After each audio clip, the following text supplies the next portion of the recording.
Rich husband left pregnant wife in surgery to have dinner with Mistress, but panicked in the life has a cruel way of revealing truths on the most important days of our lives. The steady beep of hospital monitors filled the otherwise silent room as Delaney Marie Brooks lay on the operating table, her honey-colored eyes fixed on the harsh fluorescent lights above. Her trembling hand reached for her phone one more time, the screen showing no new messages from Callum. 10 missed calls, 12 text messages, and still nothing from her husband. "Mrs. Brooks, we need to proceed with the emergency C-section now." Dr. Jessica Hale's steady voice cut through the fog of anxiety. "Your baby's heart rate is dropping." Delaney's throat tightened as she nodded, fighting back tears. She had always imagined this moment differently. Callum holding her hand, his blue-gray eyes twinkling with excitement, both of them ready to welcome their first child together. Instead, she was alone, her hospital gown damp with cold sweat, while somewhere across Boston her husband wasn't answering his phone. He's probably stuck in traffic," Delaney whispered, more to herself than to the medical team preparing for surgery. Her soft voice carried the slight tremor it always did when she tried to convince herself of something she knew wasn't true. "He'll be here soon." Dr. Hale's eyes met hers briefly, carrying a weight of understanding that Delaney wasn't ready to acknowledge. The doctor's blonde hair was tucked neatly under her surgical cap, her movements precise and controlled as she checked the final preparations. "Delaney," Dr. Hale said, using her first name for the first time since becoming her physician, "we're going to take excellent care of you and your baby. I promise." The anesthesiologist began administering the spinal block, and Delaney felt the cold spread through her lower body. As the numbness crept up, her mind drifted to that morning, the last time she had seen Callum. He had been standing in front of their bedroom mirror, meticulously styling his light brown hair back, wearing one of his expensive tailored suits. "Just a regular business dinner," he'd said, barely glancing at her growing belly. "Don't wait up." The first incision was made just as Delaney's phone buzzed.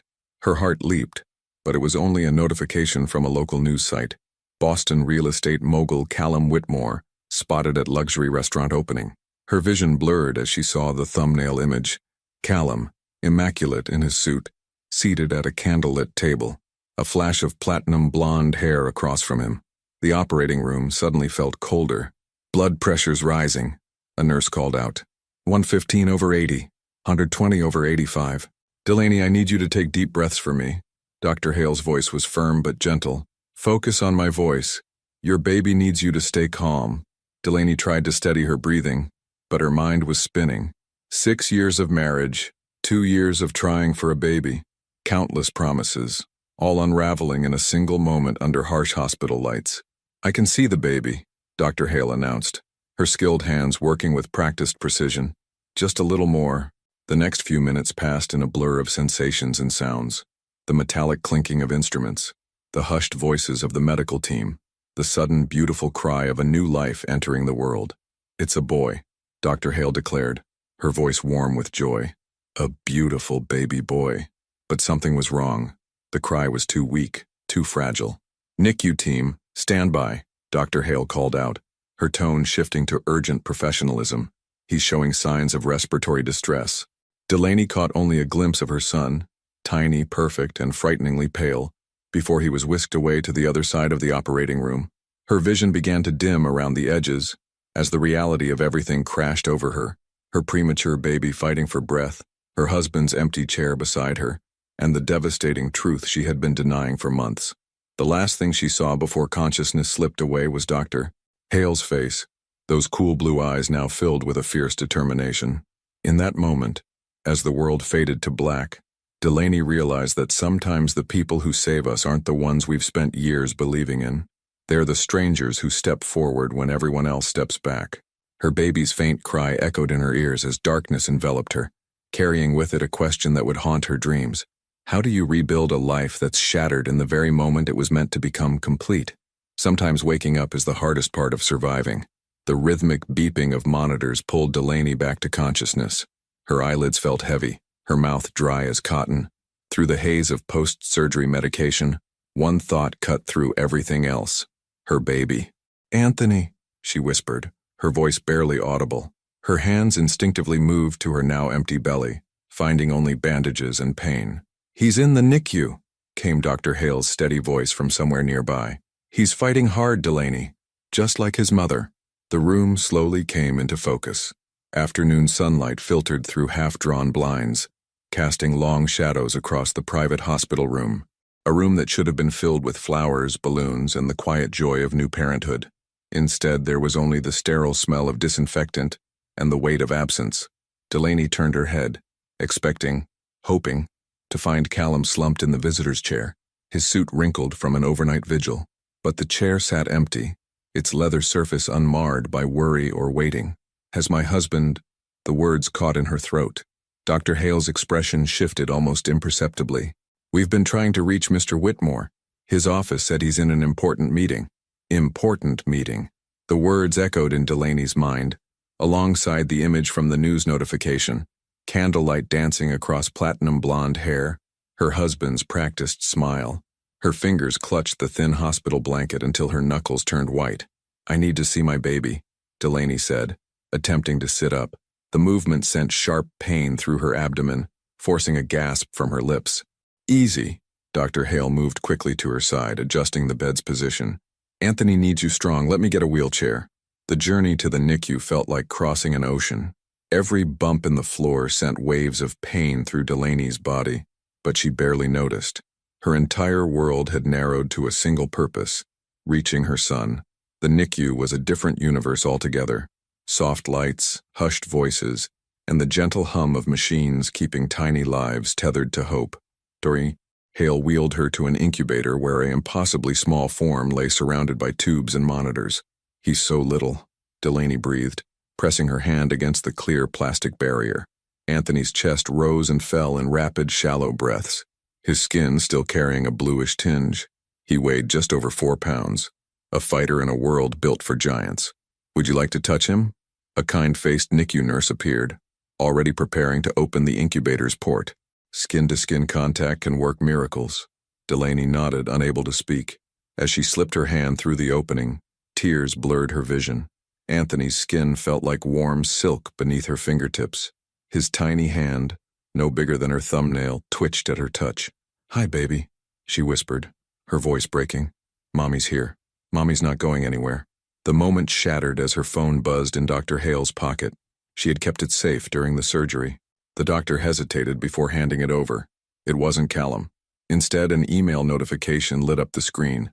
"Payment declined. Hospital insurance claim." Delaney's hands began to shake as she opened the message.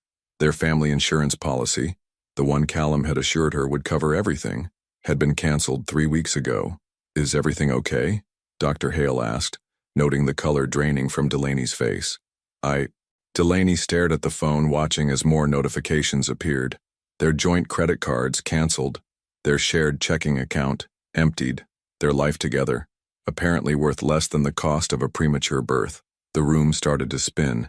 Through the gathering darkness, Delaney felt Dr. Hale's firm grip on her shoulder, heard the nurse's concerned voice calling for assistance. But all she could focus on was Anthony's tiny hand, still reaching out from the incubator, grasping at air. "What do I do?" The words escaped her like a prayer. "What do I do now?" Dr. Hale knelt beside the wheelchair, her usually professional demeanor softening. "Right now you focus on breathing. Focus on Anthony. Everything else—" She paused, choosing her words carefully. "Everything else, we'll figure out together." As if in response, the monitors tracking Anthony's vitals beeped, his oxygen levels rising slightly, his tiny heart beating stronger. In that moment, watching her son fight for every breath, Delaney felt something shift inside her. Something harder than hope, sharper than fear. The sun was setting outside the NICU windows, painting Boston's skyline in shades of gold and shadow. Somewhere in that city, her husband was building walls around his new life, thinking he had left her with nothing. But he was wrong. She had Anthony. She had her strength. And maybe, just maybe, she had found an unexpected ally in the doctor who refused to look away from pain. The question was, would it be enough? Silence has a way of growing louder when you're alone. The apartment felt wrong. Everything was exactly where it had been 3 days ago. Callum's expensive wool coat still draped over the designer chair, pregnancy books stacked neatly on the coffee table, nursery door closed just like always. But now each familiar object felt like evidence at a crime scene, markers of a life that had vanished in the space of a heartbeat. Delaney stood in the entrance hall, still wearing the loose clothes the hospital had given her, her surgical incision throbbing beneath the bandages. Dr. Hale had insisted on driving her home, and now stood quietly behind her, medical bag in hand. "I can stay," the doctor offered, her voice carrying none of its usual clinical detachment. "Help you get settled." "I'm fine," Delaney answered automatically, the words hollow even to her own ears. She'd been saying them so often lately, to the nurses, to the hospital financial office, to herself in the mirror, that they'd lost all meaning. The truth was lodged in her throat like broken glass. She hadn't been fine since reading the hospital bills. $23,000 for the emergency C-section, $47,000 and counting for the NICU. All of it now her responsibility, thanks to the insurance cancellation she'd discovered too late. Her hands shook as she reached for her phone, checking it for the 100th time. Still no messages from Callum. His social media accounts had gone dark. His office repeatedly insisted he was in meetings. The only trace of him was a single credit card charge from 3 nights ago. Dinner for 2 at La Maison d'Or, $4.70 a dollar. "At least sit down, Doctor," Hale said, gently steering her toward the living room couch. "You're still recovering from major surgery." Delaney sank into the cushions, wincing. Her eyes drifted to the framed photos on the wall, her and Callum on their wedding day, his arm around her waist, both of them laughing at something now forgotten. Had he been planning this even then? Creating the perfect life only to detonate it when it became too real? The sound of running water startled her. "Doctor." Hale had disappeared into the kitchen, returning moments later with a glass of water and 2 pills. "Your pain medication," she explained, holding them out.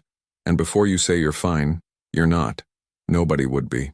Delaney accepted the pills, suddenly too tired to maintain the facade. "I keep thinking I'll wake up," she whispered, "that this is just some horrible dream, and I'll open my eyes and he'll be there, and Anthony will be healthy and—" Her voice cracked. "Doctor." Hale sat beside her, close enough to offer support but far enough to give space. The silence between them felt different from the emptiness that filled the rest of the apartment. Less accusatory, more patient. "When's the last time you ate?" Dr. Hale asked. Delaney tried to remember. Hospital jello? A half-eaten sandwich? The days had blurred together in a haze of NICU visits and mounting panic. A sharp knock at the door made her jump, sending a stab of pain through her abdomen. Through the frosted glass she could see a man's silhouette. Her heart leaped. Callum? But no, the shape was wrong. Dr. Hale was already moving, positioning herself between Delaney and the door. "Are you expecting anyone?" "No, Delaney struggled to stand. Another knock, more insistent this time. "Mrs. Whitmore?" A male voice called out. "This is James Morton from Boston Trust Bank. I need to speak with you about your property status." Property status. The words hit like physical blows. What else had Callum taken? What else was left to lose? "I'll handle this," Dr. Hale said, her tone shifting to the same authoritative voice she used in surgery. "You're in no condition for visitors. Doctor's orders."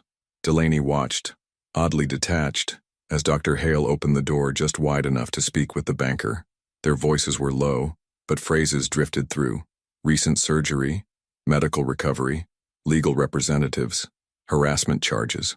When the door finally closed, the banker's footsteps retreating down the hall, Delaney realized she was shaking. Not from fear this time, but from something deeper. Rage, maybe, or grief, or both tangled together until they became something new entirely. "He's going to take everything," she said, the words tasting like ash in her mouth. "The apartment, the car, the savings I had before we married," her hand pressed against her C-section scar, "while our son fights for his life in the NICU." Dr. Hale's expression hardened. "No," she said firmly, "he's not." "How can you know that?" "Because—" Dr. Hale pulled out her phone, scrolling through contacts. "My sister is one of the best family law attorneys in Boston, and she owes me a favor." Outside, thunder rolled across the darkening sky. A storm was coming, but for the first time since waking up alone in that operating room, Delaney felt something besides fear. She felt ready for war.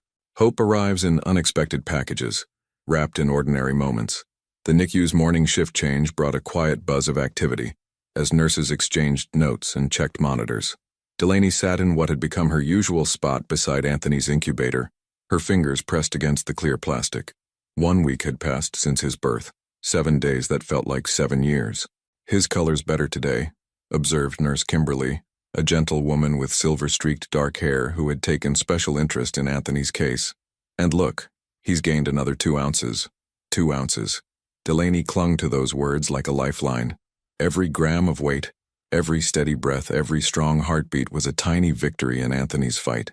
She leaned closer, studying his face. His features were becoming more defined. Callum's nose, but her chin. The thought brought an unexpected stab of pain. Mrs. Brooks, a new voice, unfamiliar and professional. Delaney turned to find a woman in a crisp charcoal suit standing at the NICU entrance. Her blonde hair was pulled back in a sleek ponytail, and something in her sharp blue eyes reminded Delaney of Dr. Hale. "I'm Madeline Hale," the woman said, approaching with measured steps. "Jessica's sister. Do you have a moment to talk?" The attorney's presence made everything feel suddenly, terrifyingly real. Delaney glanced at Anthony, peaceful in his clear-walled world of tubes and monitors. "Go," Nurse Kimberly encouraged softly. "I'll stay with him. He won't be alone." The hospital cafeteria was nearly empty at this hour. Madeline ordered 2 coffees without asking, then led them to a corner table far from other ears. She moved with the same efficient grace as her sister, but where Dr. Hale's demeanor was meant to heal, Madeline's was crafted to strike. "Jessica told me everything," Madeline began, sliding 1 coffee across the table. "But I need to hear it from you. Every detail, every date, every dollar. Leave nothing out." Delaney wrapped her hands around the warm cup, anchoring herself. The story spilled out. The canceled insurance, the emptied accounts, the property records she'd found showing their home had been transferred solely to Callum's name months ago. "He was planning this," she whispered, the realization hitting her anew. "While I was picking out nursery colors, he was erasing me." Madeline's pen moved steadily across her legal pad, her expression unchanged. "And the woman? The one from the restaurant?" "Eloise Garner." The name tasted bitter. "She's some kind of social media influencer. I found her profile after everything. She posts about luxury lifestyles, exclusive events. There are photos of her at parties going back months. Callum is in some of them, in the background, always watching her." "Good," Madeline said, surprising Delaney. "Digital footprint. We can use that." She set down her pen. "Now, let's talk strategy." The next 30 minutes were a crash course in legal warfare. Terms like emergency spousal support and prenuptial clause violations flew across the table. Madeline laid out battle plans with surgical precision, each word a weapon being sharpened. "But the hospital bills," Delaney interrupted, her voice cracking. "They're due next week. I can't." "Already handled," Madeline said flatly. "Jessica took care of it."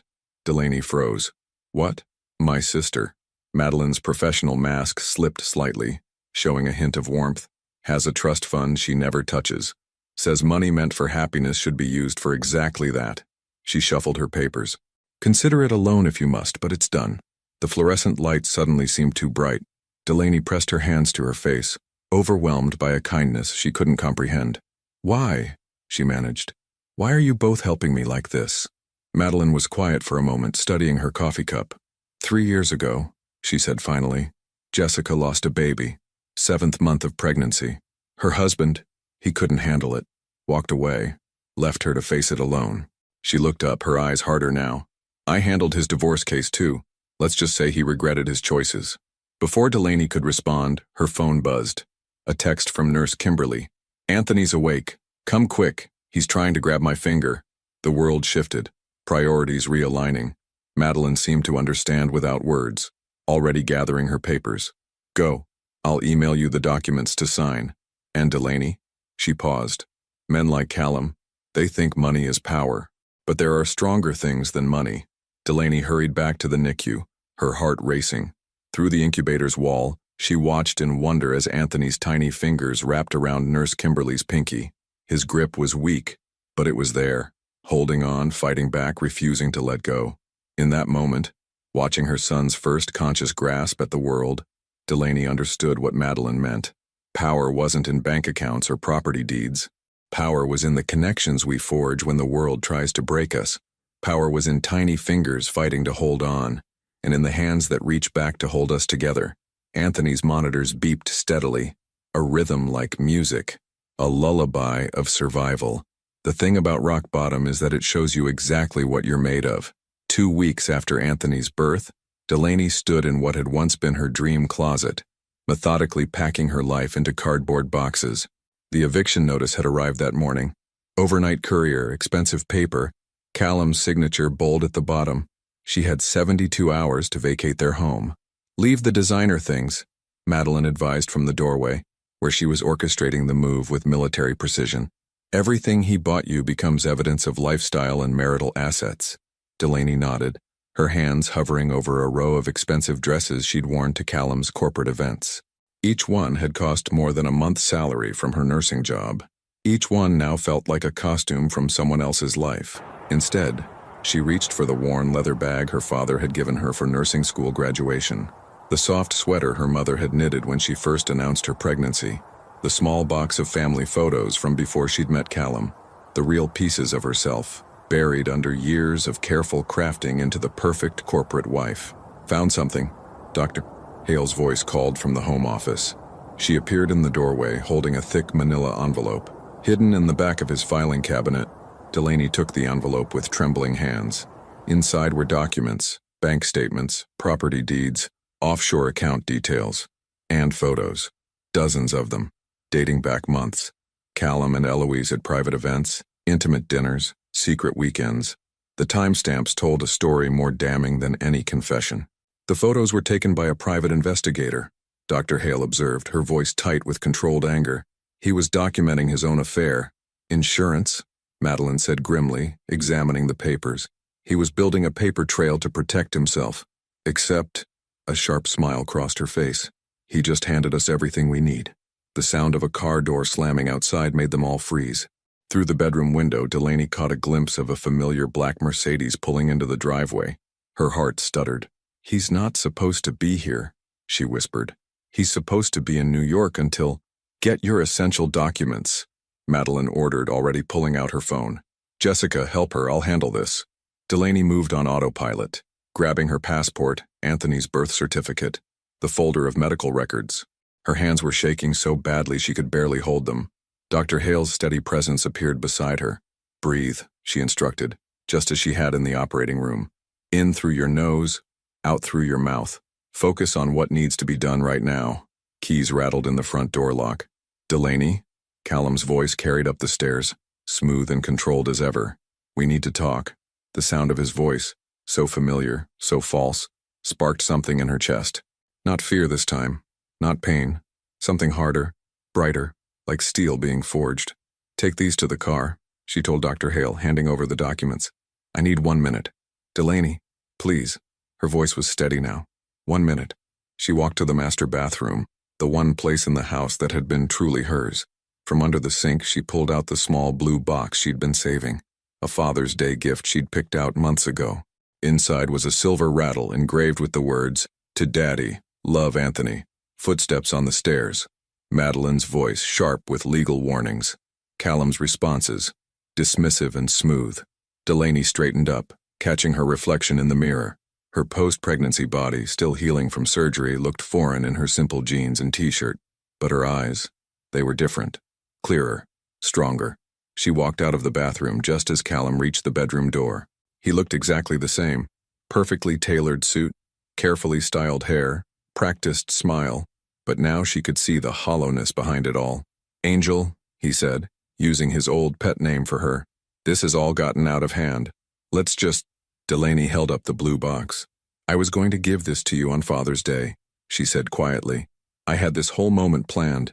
You'd open it at breakfast, and I'd tell you what an amazing father you'd be."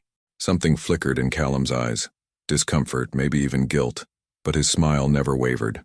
"Our son," she continued, her voice growing stronger, "is in the NICU right now.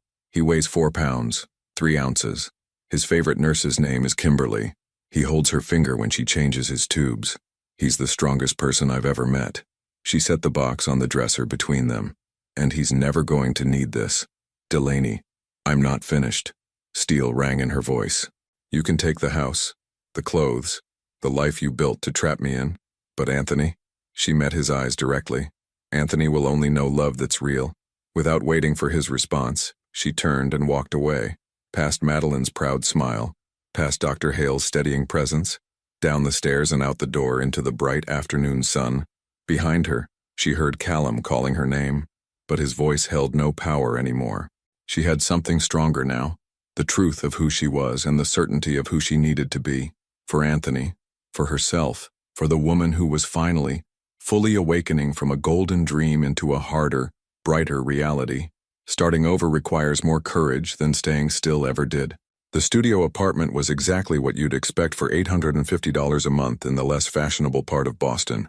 A single room with a kitchenette, bathroom smaller than her old closet, and a view of the brick wall next door. But as Delaney unpacked her single box of clothes into the second-hand dresser, she felt something she hadn't expected. Relief. "It's not much," she said, almost apologetically, as Dr. Hale helped her arrange the fold-out couch that would serve as her bed. "It's yours, Doctor," Hale replied simply. "Really yours. That makes it everything." The words hung in the air, carrying more truth than comfort. Everything in this tiny space belonged solely to Delaney. The mismatched dishes from the thrift store, the medical textbooks she'd kept from nursing school, the single photo of Anthony taped to the mirror. No designer labels, no calculated perfection, no gilded cage. Her phone buzzed with a text from Madeline. Court date set for next month. Callum's lawyers playing hardball. Get ready. Before she could respond, another message appeared. This one from the NICU. Her heart stopped until she read the words. Anthony pulled out his feeding tube again. "Don't worry. Already replaced. Someone's getting stronger." "I need to get back to the hospital," Delaney said, already reaching for her coat. The hospital was a 40-minute bus ride now, instead of a 10-minute drive in her seized Lexus. Another adjustment in a life full of them. "I'll drive you," Dr. Hale offered, but Delaney shook her head. "You've done enough. More than enough." She managed a small smile. "Besides, I have a job interview after visiting hours." Dr. Hale raised an eyebrow. "The community clinic? Night shift receptionist?" Delaney straightened her simple blouse bought from a clearance rack. "It's not nursing. Not yet. My license renewal is still pending. But it's healthcare. It's close to Anthony, and..." She swallowed hard. "It's honest work." The bus was crowded with afternoon commuters when Delaney boarded. She found a spot standing near the back, holding the overhead rail as the city rolled by. Through the window, she caught glimpses of her old life, the boutiques where she used to shop, the restaurants where she'd played the role of perfect wife. They felt like scenes from a movie she'd watched long ago. The bus passed La Maison d'Or, and her grip on the rail tightened. Through the front window she could see elegant tables and flickering candlelight. A flash of platinum blonde hair caught her eye. Eloise, being seated at what had been Callum's favorite table, but the sight didn't break her this time. Instead, she felt an odd sense of pity. Eloise didn't know she was just the newest actress in Callum's ongoing performance. Didn't know that the designer bags and dream dates came with invisible strings, each one a silk noose around her freedom. The NICU was quiet when she arrived, the afternoon sun casting long shadows through the windows. Anthony lay in his incubator, his tiny chest rising and falling with growing strength. 5 pounds now, the nurses said, fighting his way up, gram by gram. "You pulled out your tube again, little warrior," Delaney whispered, reaching through the port to touch his hand. His fingers curled around hers, stronger than yesterday. "Teaching Mommy about not giving up, aren't you?" "He's getting feisty," Nurse Kimberly said, appearing with his chart. "That's good. Fighters go home sooner." Home. The word caught in Delaney's throat. Not the pristine nursery she'd planned with its hand-painted clouds and imported crib, but maybe something better. A space filled with real love, not perfect appearances. "Speaking of home," Nurse Kimberly continued, her voice careful, "we had a visitor earlier. A man in an expensive suit claiming to be the father. Hospital security." "I know," Delaney cut in, her voice steady. "Madeline warned me he might try. The restraining order is posted at every nurse's station," Kimberly assured her. "Nobody gets to Anthony without your approval. Nobody." Delaney nodded, grateful beyond words. Another adjustment. Learning to accept help, to trust in the fortress of friendship building around her and Anthony. Her phone buzzed again. The clinic, confirming her interview. She looked down at her simple clothes, so different from her former wardrobe. No power suits, no designer heels, just a woman ready to work, to fight, to rebuild. "I have to go, baby," she whispered to Anthony. "But I'll be back tonight. We're going to read Goodnight Moon again, and I'm going to tell you about brave knights who fight dragons. And someday, She touched his cheek through the incubator wall. "Someday I'll tell you about how your strength taught me mine." As she turned to leave, she caught her reflection in the window. Tired eyes, unstyled hair, discount store clothes, but standing straighter than she ever had in 4-inch heels and $1,000 dresses. Sometimes she was learning, the most expensive things in life cost nothing at all, and sometimes the richest moments come when you've lost everything except what truly matters. The hardest battles are fought in the quietest moments when no one is watching. The fluorescent lights of the community clinic buzzed overhead as Delaney sorted through insurance forms, her eyes burning from the late hour. 3 weeks into the night shift, and she was learning a different kind of exhaustion, the bone-deep fatigue of working mothers everywhere. Her phone sat next to the ancient computer, displaying the NICU's night nurse updates. Anthony had gained another 2 ounces. His oxygen levels were holding steady, small victories that kept her going through the 11 p.m. to 7 a.m. shift. More coffee? Rosa, the night shift nurse, appeared with 2 steaming cups. At 62, she'd been working nights longer than Delaney had been alive, and had taken the new receptionist under her wing without hesitation. "Thanks." Delaney accepted the cup gratefully. "How's the patient in room 3? "Sleeping finally. Poor thing walked 3 miles to get here with a fever of 103. Rosa shook her head. "No insurance, no car, no options. Reminds me of someone else I know." Delaney managed a small smile.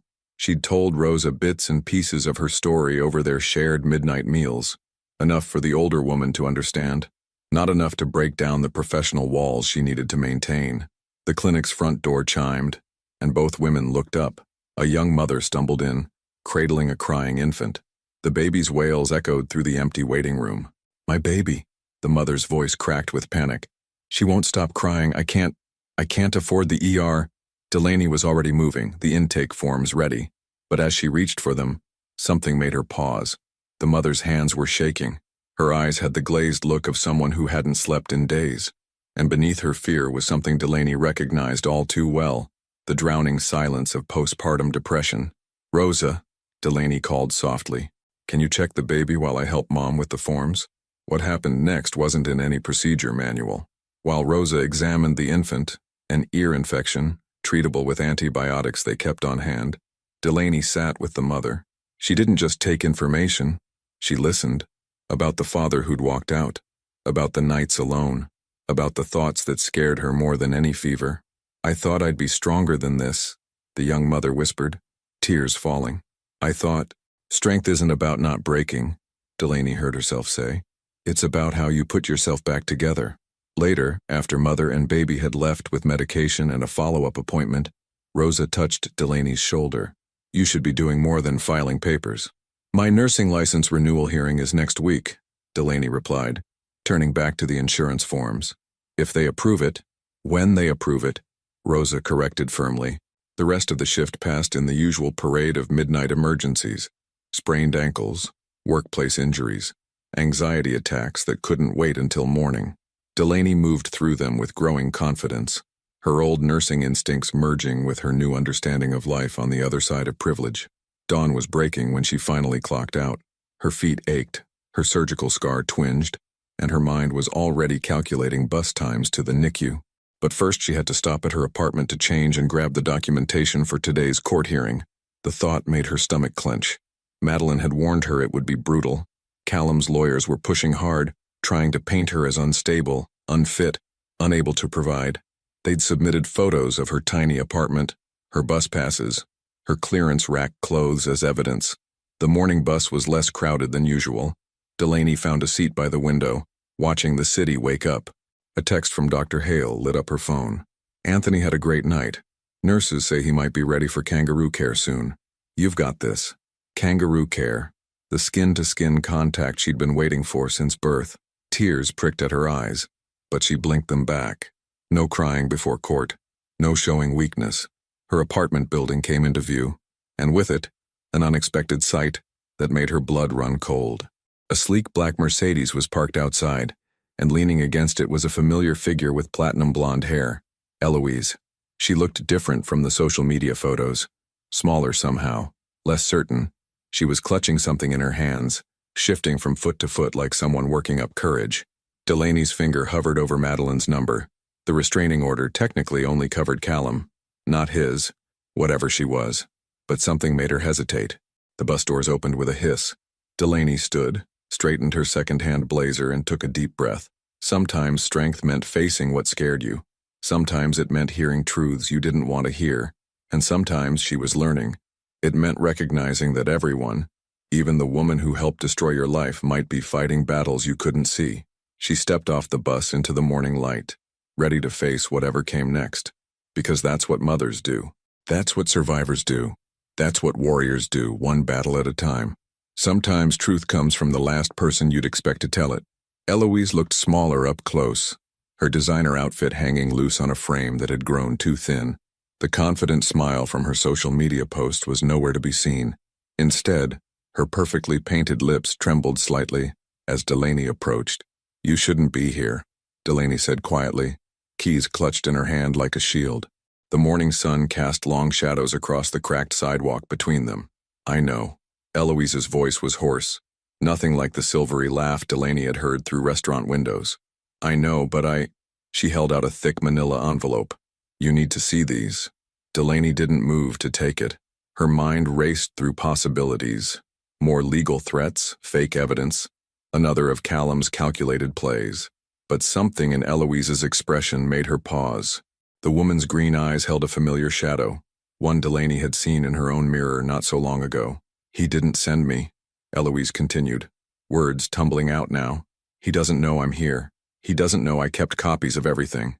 "Copies of what?" "The prenup he made me sign last week. The offshore account transfers, Eloise's voice cracked. "The other women. Before me. After me. There's always someone else. Always another story he's writing." The world tilted slightly. Delaney felt her back touch the cool brick of her building's wall, grateful for its solid support. "Why?" The question came out barely above a whisper. "Why are you doing this?" Eloise's carefully maintained facade crumbled at the edges.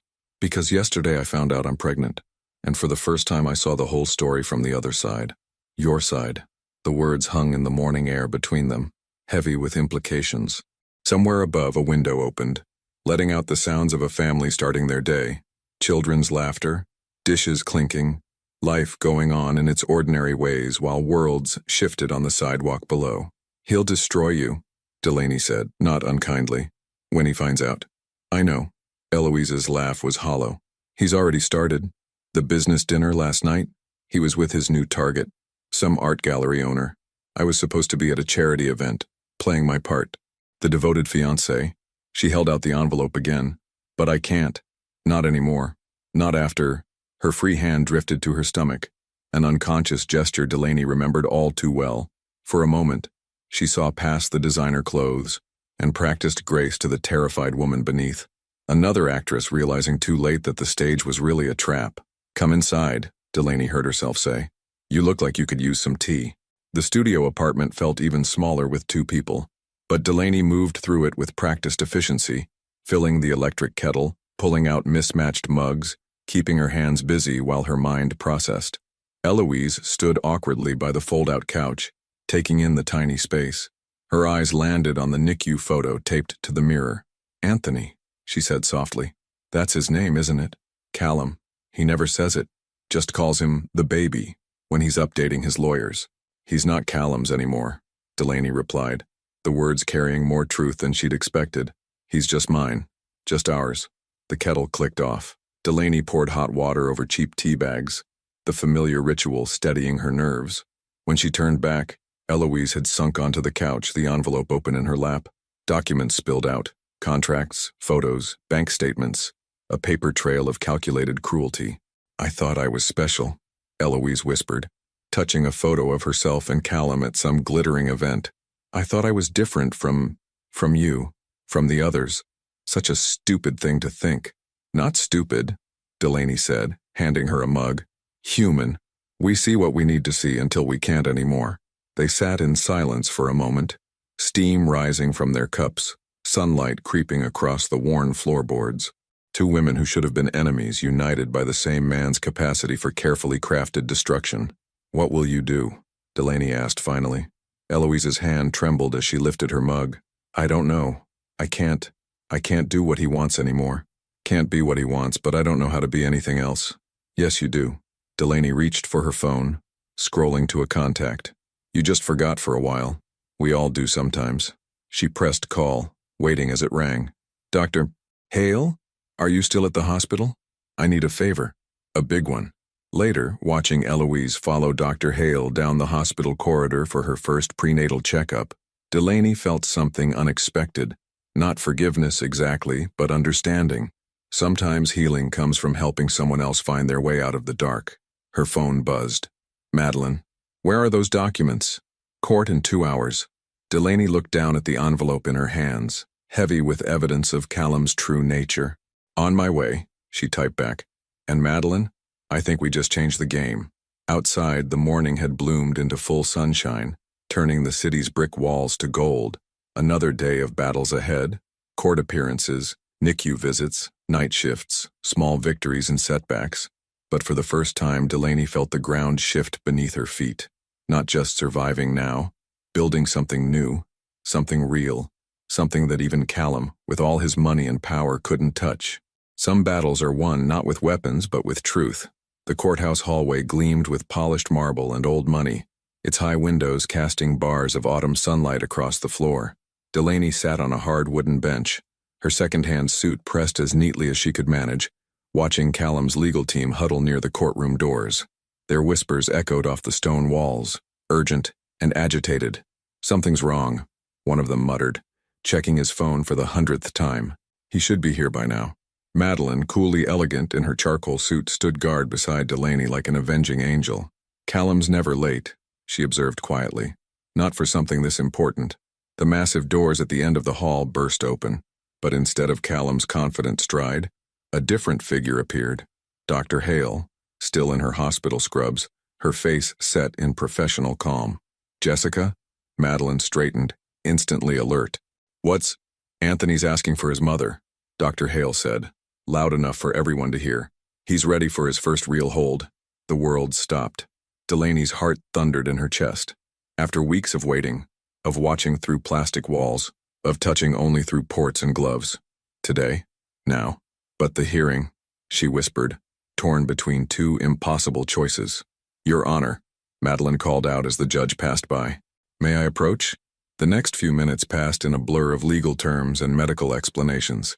Dr. Hale's precise description of kangaroo care's importance for preemie development. Madeline's passionate argument about maternal rights. The judge's understanding nod. 2 hours, he declared. We'll reconvene at noon. Ms. Brooks, go meet your son. Delaney barely registered the elevator ride to the hospital, or the familiar walk through antiseptic halls. Her mind was full of Anthony, his tiny fingers, his fighting spirit, the way he'd grown stronger every day while she watched and waited. The NICU doors whispered open. Nurse Kimberly greeted them with a knowing smile, already helping Delaney into a sterile gown. Someone's been very patient, she said, leading them to Anthony's incubator. And there he was, pink and perfect, no longer blue, no longer struggling. 5 pounds, 8 ounces of pure miracle. Ready, Mom? Nurse Kimberly asked softly. Delaney nodded, unable to speak.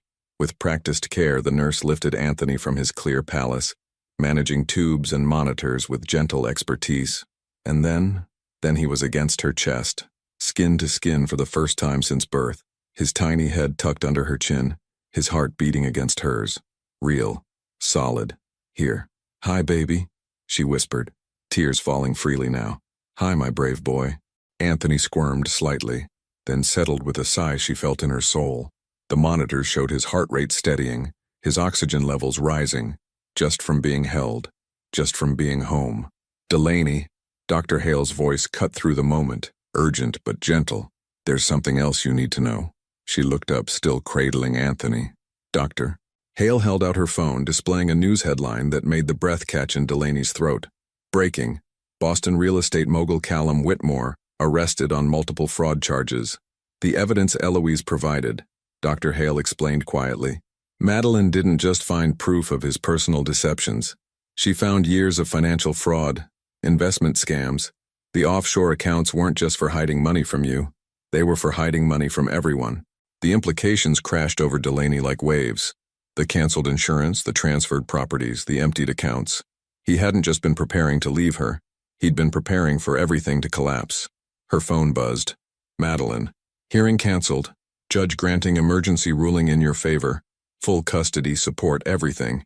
He can't fight it from a jail cell. Anthony stirred against her chest, his tiny hand gripping her hospital gown. She looked down at him, really looked, and saw not just her son but her future.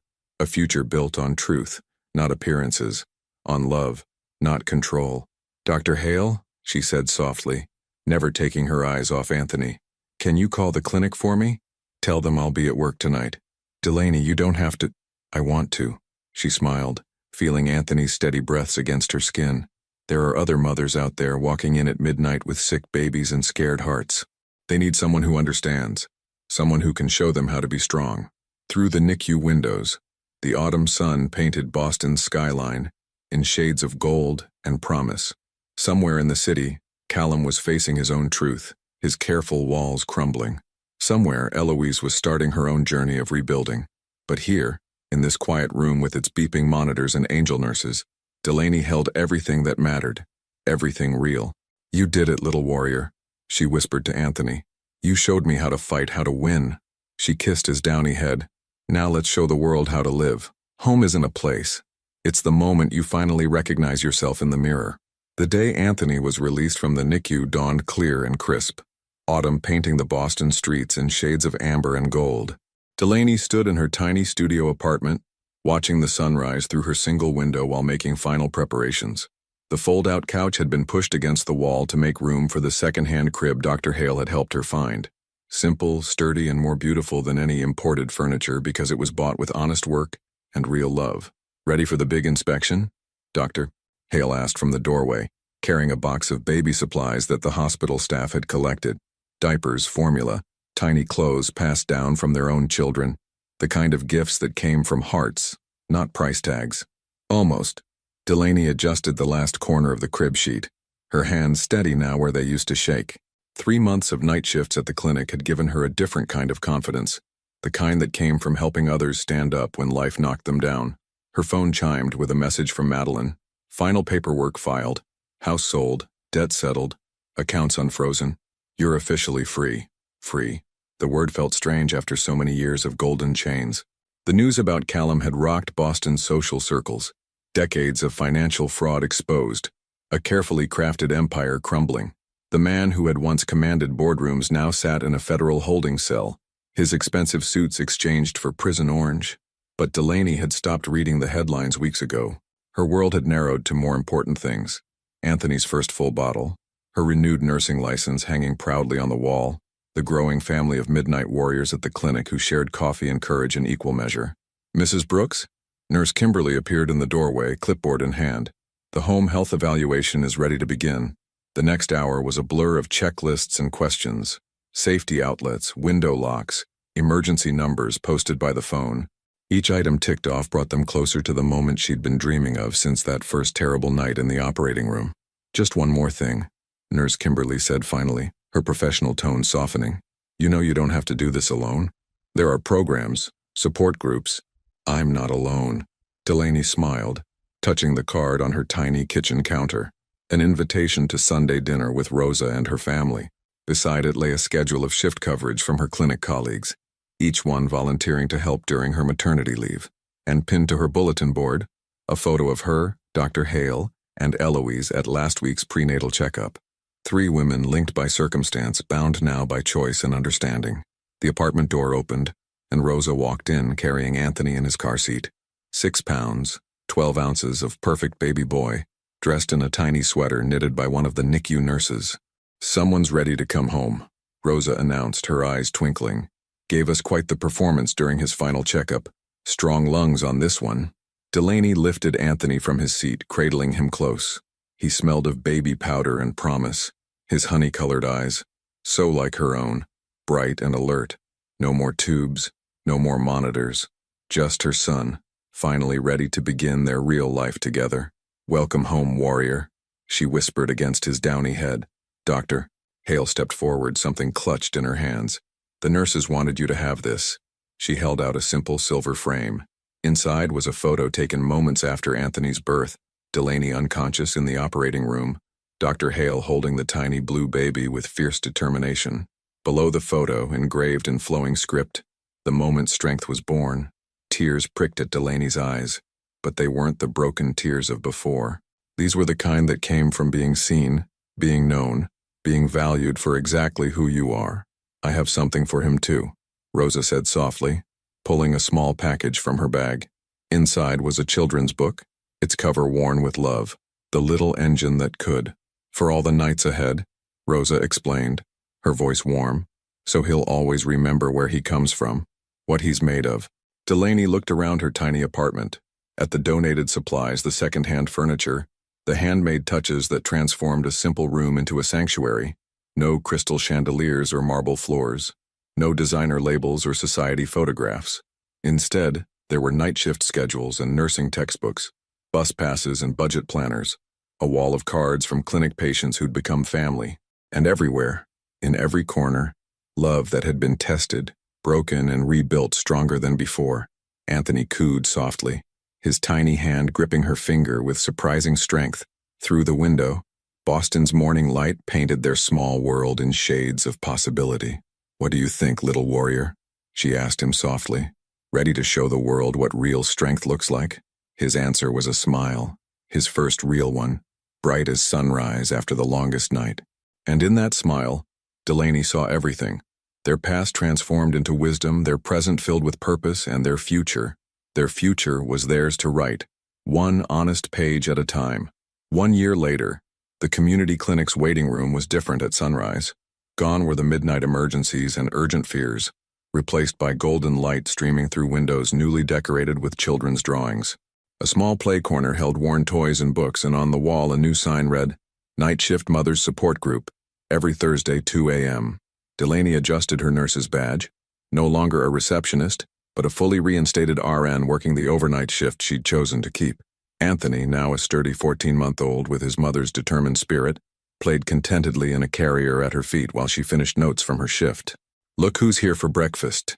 Rosa's voice carried from the entrance where she was ushering in a familiar group, Dr. Hale, carrying coffee for everyone, Eloise, her own baby girl sleeping peacefully in a sling, and several mothers Delaney had helped through their own midnight battles. This had become their tradition, sharing morning meals after night shifts, watching their children play together, building a community from the pieces of their broken dreams. They called themselves the Nightlight Sisters, a joke that had somehow become a lifeline for countless other women, finding their way through darkness. "Ready for your speech tonight?" Dr. Hale asked, handing Delaney a coffee. Delaney nodded, touching the acceptance letter in her pocket. Boston University's nursing program had offered her a part-time teaching position, sharing her NICU experience with new nurses. Her first lecture was titled, "Beyond Survival, Rebuilding Through Service." "I think so," she said, watching Anthony stack blocks with fierce concentration. "I'm going to tell them about strength, real strength, like the kind that lifts others when you're barely standing yourself," Eloise asked softly. Her own journey from society darling to single mother had transformed her into someone unrecognizable, from the woman who'd once helped break Delaney's world. Now she ran a support network for women leaving toxic relationships, turning her influence into a force for healing. "Exactly," Delaney smiled, remembering countless nights in this very room. Mothers holding each other's babies while filling out job applications. Nurses teaching budget planning between emergencies. Dr. Hale arranging medical care that somehow always fit within sliding scale fees. The morning sun caught the simple silver necklace she wore, a graduation gift from her clinic family, engraved with words that had become her mantra. "Strength grows in the spaces where you pour love." Anthony pulled himself up on her legs, honey-colored eyes bright with mischief. "Mama work?" he asked, his favorite question these days. "Yes, baby." She scooped him up, breathing in his sweet morning scent. "Mama works to help other mamas be strong, just like you helped me." Through the windows, Boston was waking up. Somewhere in the city, Callum sat in his prison cell, serving time for crimes that had finally caught up with him. His empire of lies had crumbled to dust, but from that dust, something far more precious had grown. A garden of second chances, watered with tears and tended by women who refused to let each other fall. Delaney looked around at her chosen family, Rosa's wise smile, Dr. Hale's steady presence, Eloise's hard-won peace, and all the other warriors who had become part of their story. In their eyes, she saw reflected the truth she would share with her students tonight. that sometimes the worst betrayals lead us to our best purpose. That strength isn't about not breaking, but about what you build from the broken pieces. That real power isn't in penthouses and property deeds, but in midnight coffee shared with someone who understands your struggle. That true love doesn't trap you in golden cages. It gives you wings and teaches you to fly.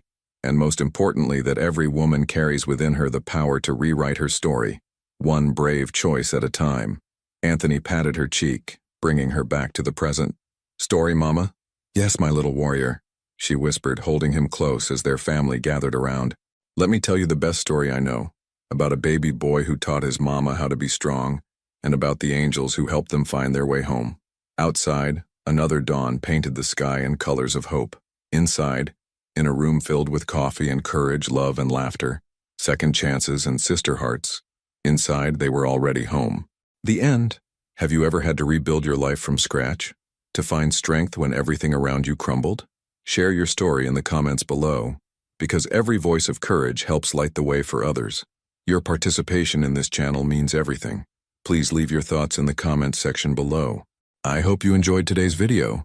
If you did, please leave a like to help me out and don't forget to subscribe to the channel so you don't miss out on the next stories. Thanks for watching and see you in the next video.